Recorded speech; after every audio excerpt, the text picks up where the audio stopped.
Enfin, Salon du livre à Sarreguemines, parce que donc, nous, l'association Ça alors, nous sommes une association culturelle qui agit sur tout le territoire de l'arrondissement de Sarreguemines, également en Alsace-Bossu. Puis on cherchait un projet pour cette année 2017, et comme j'ai fait partie de l'association aussi Alsace-Bossu culturelle, qui fait le salon du livre en Alsace-Bossu tous les ans, et que la présidente de l'Alsace-Bossu culturelle fait aussi partie de notre association, on s'est dit pourquoi on n'essaierait pas de faire ce salon qui marche si bien en Alsace-Bossu, pourquoi on n'essaierait pas de le faire à Sarreguemines, voilà, tout simplement. Donc on s'est dit, on va contacter les auteurs qui participent habituellement au croque-livre en Alsace-Bossu, et ils ont répondu présent pour beaucoup, pour venir aujourd'hui à Sarreguemines. Donc pour Sarreguemines, c'est une première. Tout à fait. À notre connaissance, ça n'avait jamais eu lieu à cette échelle-là, avec une trentaine d'auteurs locaux, régionaux, qui viennent de Sarreguemines et environ, mais aussi de Forbach, de Bitche, d'Alsace-Bossu et d'Alsace plus lointaine. Et qu'attendez-vous de cette manifestation? On espère que le public va répondre nombreux, pour justement montrer que la culture locale, ça passe aussi par la littérature, et que on a montré qu'on a des auteurs qui ont du talent et que c'est des gens qui méritent d'être lus, d'être connus. Voilà, on espère vraiment beaucoup de public, et puis pérenniser aussi cette manifestation dans l'avenir, l'année prochaine et les années suivantes. Donc c'est une opération ou une manifestation renouvelée?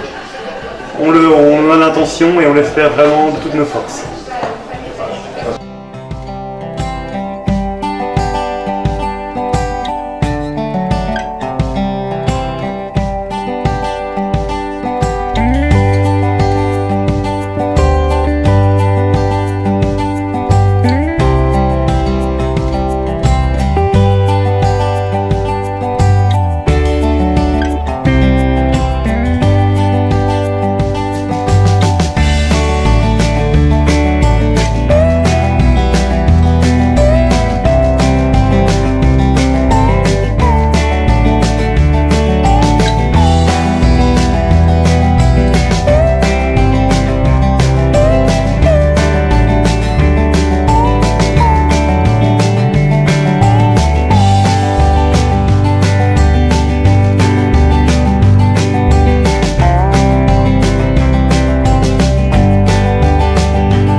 Un salon, c'est l'occasion de directement rencontrer les gens et pouvoir parler de ce livre. Alors depuis combien de temps consacrez-vous à l'écriture?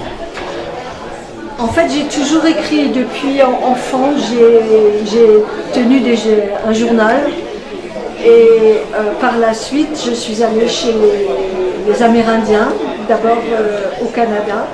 Et puis j'ai commencé à m'intéresser à l'ethnologie, et j'ai commencé à reprendre sur le tard des études. Et là, j'ai appris l'écriture plus scientifique, l'écriture des sciences humaines. Et c'est ce que j'ai développé un peu ces dernières années. Alors qu'est-ce qui vous a conduit à vous lancer dans ce genre de littérature? La vie, les rencontres. Comme dit, j'étais beaucoup plus à travailler sur l'autobiographie, et je pense que je continuerai encore. J'ai sans doute une publication qui se fera un jour là-dessus.